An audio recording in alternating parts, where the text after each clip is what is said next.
Bonjour, aujourd'hui mon histoire s'intitule « Une réponse douce ».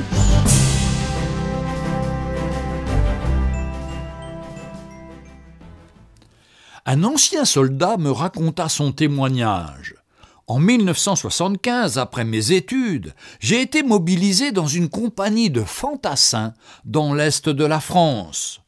Nous avions dans notre compagnie un jeune soldat, Christian, qui était un chrétien convaincu et qui nous parlait sans cesse de la rencontre qui avait bouleversé sa vie.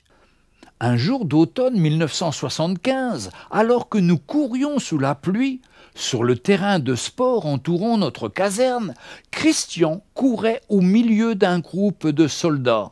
Il était à mes côtés, je le poussais et il tomba par terre. Tout le monde se moqua de lui, mais moi, j'étais très fier de moi. Vraiment, ce n'était pas facile pour Christian de faire face à toutes ces moqueries continuelles. Puis, il rentra tout mouillé et crotté debout, prit sa douche, puis, comme chaque jour, il s'agenouilla au pied de son lit et pria. Mes collègues arrivèrent et se moquèrent de lui.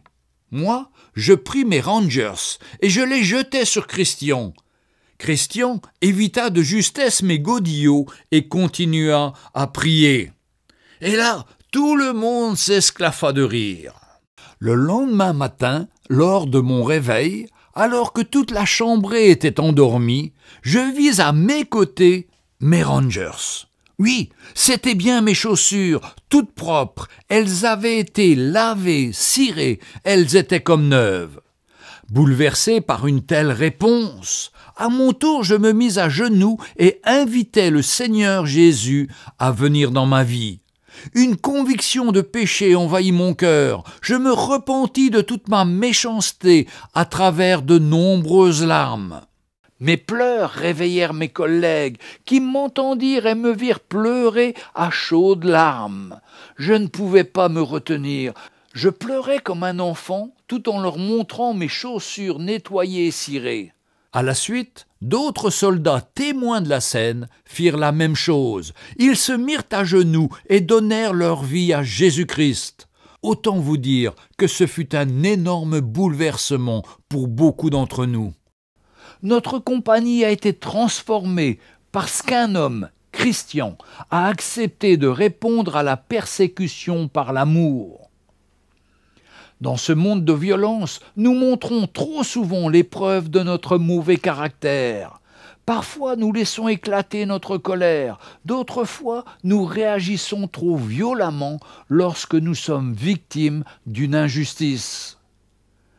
Pourtant, la parole de Dieu nous encourage dans la première épître de Pierre, au chapitre 2 et au verset 12, « Ayez au milieu des païens une bonne conduite, afin que là où ils vous calomnient comme si vous étiez des malfaiteurs, ils remarquent vos bonnes œuvres et glorifient Dieu au jour où il les visitera. » Jésus, sur la croix, est le modèle parfait, ainsi que l'auteur véritable de la douceur.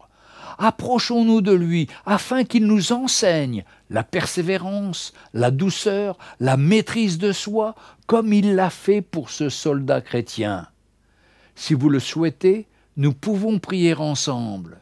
Seigneur Jésus, remplis-moi de ta douceur et de ton amour. J'ai souvent du mal à pardonner à ceux qui se moquent de moi et me persécutent. Pourtant, tu les aimes et tu as donné ta vie pour eux à la croix. Tu m'appelles à te ressembler en aimant mes ennemis et en les bénissant. Je m'humilie devant toi et je reconnais mes limites. Fais ce miracle dans mon cœur. Merci, Seigneur Jésus. Retrouvez Un jour une histoire sur www.365histoire.com.